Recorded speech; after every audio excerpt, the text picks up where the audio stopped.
নমস্কাৰ এই মুহূৰ্তত জনাইছোঁ অসমৰ প্ৰত্যেকগৰাকী জনসাধাৰণৰ বাবে কেইবাটা গুৰুত্বপূৰ্ণ খবৰ।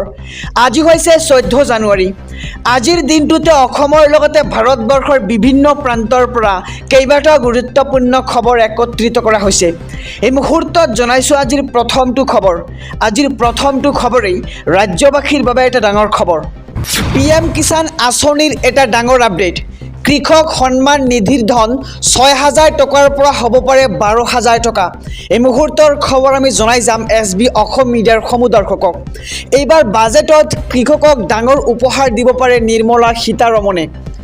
এক সূত্ৰৰ মতে বৃদ্ধি পাব পাৰে কিষাণ সন্মান নিধিৰ আঁচনিৰ ধন। আৰু বৰ্তমান 11 কোটি কৃষকে লাভ কৰি আছে ৬,০০০কৈ টকা। আৰু এতিয়া এই ৬,০০০ টকা বৃদ্ধি কৰিব পাৰে ১২,০০০ টকালৈকে। এই মুহূৰ্তৰ খবৰ এটা ভাল খবৰ, যাৰ বাবে বাজেটৰ পূৰ্বেই চৰ্চা চলিছে কেন্দ্ৰত। আৰু মহিলা কৃষকৰ বাবেও বাজেটত থাকিব ভাল খবৰ। মহিলা কৃষকক 10,০০০ টকাৰ পৰা 12,০০০ টকা পৰ্যন্ত দিব পাৰে বুলি চৰ্চা চলিছে কেন্দ্ৰত। আৰু কৃষকক অধিক ধন দিয়াৰ বাবে সাজু হৈছে এইবাৰ নৰেন্দ্ৰ মোদীৰ চৰকাৰখনে। কৃষক সন্মান নিধিৰ ধন ৬,০০০ টকাৰ পৰা হ'ব পাৰে 12,০০০ টকা। আকৌ জনাইছোঁ খবৰটো যে এইবাৰ বাজেটত কৃষকক ডাঙৰ উপহাৰ দিব পাৰে নিৰ্মলা সীতাৰমণে। এক সূত্ৰৰ মতে বৃদ্ধি পাব পাৰে কৃষক সন্মান নিধিৰ এই আঁচনিৰ ধন। আৰু বৰ্তমান 11 কোটি কৃষকে লাভ কৰি আছে ৬,০০০কৈ টকা। আৰু এতিয়া এই ৬,০০০ টকাৰ পৰিৱৰ্তে লাভ কৰিব পাৰে 12,০০০ টকালৈকে। এই মুহূৰ্তত জনাইছোঁ আজিৰ দ্বিতীয় নম্বৰ খবৰটো। ৰাজ্যৰ মহিলাসকললৈ এক বিশেষ খবৰ। চৰকাৰৰ চৰ্ত মানিলেহে মহিলাই পাব চৰকাৰৰ পৰা ৩৫,০০০কৈ টকা। চৰকাৰৰ টকাৰে ব্যৱসায়ত লাভান্বিত হ'লে ধৰা হ'ব লাখপতি বাইদেউ বুলি। আৰু আবেদন পত্ৰ পূৰণ কৰিবলৈ দিয়া হ'ব মাত্ৰ এটা দিন। মহিলাৰ শ্ৰেণীৰ বিভাজন কৰিহে এই টকা প্ৰদান কৰিব এইবাৰ চৰকাৰে। এই মুহূৰ্তৰ খবৰ জনাই যাম আমাৰ সমূহ দৰ্শকক। পৰিয়ালৰ জনসংখ্যাৰ ভিত্তিতহে লাভ কৰিব এই টকা। আৰু সাধাৰণ শ্ৰেণী OBC মহিলাৰ ৩টাতকৈ অধিক সন্তান থাকিব নোৱাৰিব। অৱশ্যে মৰাণ মটক আৰু চাহ জনগোষ্ঠীৰ মহিলাৰ 4টা সন্তান থাকিলেও তেওঁলোকে পাব এই সুবিধা। আৰু ST SCৰ মহিলাৰ 4টাতকৈ অধিক সন্তান থাকিব নোৱাৰিব। আৰু আঁচনিৰ হিতাধিকাৰী হোৱাৰ আগতেই কন্যা সন্তানক পঢ়ুৱাব লাগিব বিদ্যালয়ত। আৰু 2টা বা 3টা সন্তান থকা মহিলাক আৰু অধিক সন্তান জন্ম নিদিবলৈ আহ্বান মুখ্যমন্ত্ৰী ডক্টৰ হিমন্ত বিশ্ব শৰ্মাৰ। আৰু জনসংখ্যা নিয়ন্ত্ৰণৰ ওপৰত গুৰুত্ব দিয়া হ'ব এই আঁচনিখনৰ জৰিয়তে। আৰু 39 লাখ মহিলাৰ বাবে আৰম্ভ হ'ব মহিলা উদ্যমিতা আঁচনি। লাখপতি হ'বলৈ 3টা পৰ্যায়ত সহায় কৰিব এইবাৰ হিমন্ত বিশ্ব শৰ্মাৰ চৰকাৰখনে।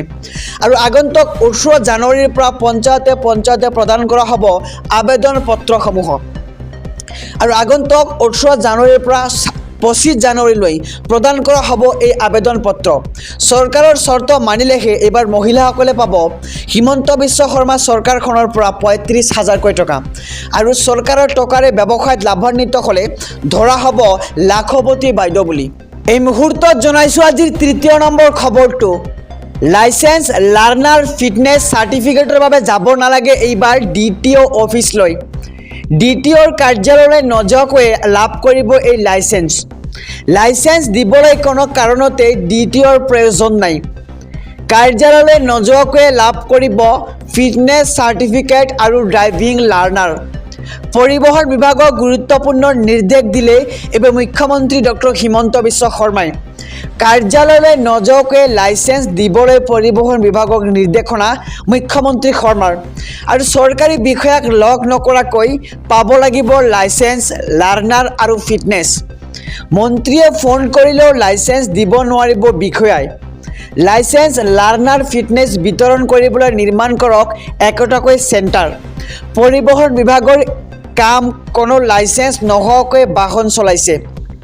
প্ৰতিটো মাহতে পৰিবহণ বিভাগ সজাগ হৈ থাকিলে দুৰ্ঘটনা হ্ৰাস পাব। DTO অফিচত মানুহ অহাটো বন্ধ কৰিব লাগিব। লাইচেন্স লাৰ্ণাৰ ফিটনেছ চাৰ্টিফিকেটৰ বাবে আপুনি যাব নালাগে কোনো ধৰণৰ DTO অফিচলৈ। DTOৰ কাৰ্যালয়লৈ নোযোৱাকৈ আপুনি লাভ কৰিব লাইচেন্স। আৰু লাইচেন্স দিবলৈ কোনো কাৰণতে আপুনি DTOৰ প্ৰয়োজন নহ'ব। কাৰ্যালয়লৈ নোযোৱাকৈ লাভ কৰিব ফিটনেছ চাৰ্টিফিকেট ড্ৰাইভিং আৰু লাৰ্ণাৰ। এই মুহূৰ্তত জনাইছোঁ আজিৰ 4ৰ্থ নম্বৰ খবৰটো। সংখ্যালঘু লোকলৈ এক ভাল খবৰ। পঞ্চম শ্ৰেণী উত্তীৰ্ণ হ'লে চৰকাৰে দিব ই ৰিক্সা। আবেদন কৰিলে লাভ কৰিব ই ৰিক্সা আৰু চিলাই মেচিন। আবেদনৰ অন্তিম তাৰিখ হৈছে অহা 17 জানুৱাৰী। আৰু মহিলাসকলক চৰকাৰে দিব চিলাই মেচিন। পুৰুষসকলক ই ৰিক্সা দিব চৰকাৰে। 18 বছৰ বয়সৰ পৰাই কৰিব পাৰিব আবেদন আৰু ই ৰিক্সা এখনৰ 80% দিব চৰকাৰে।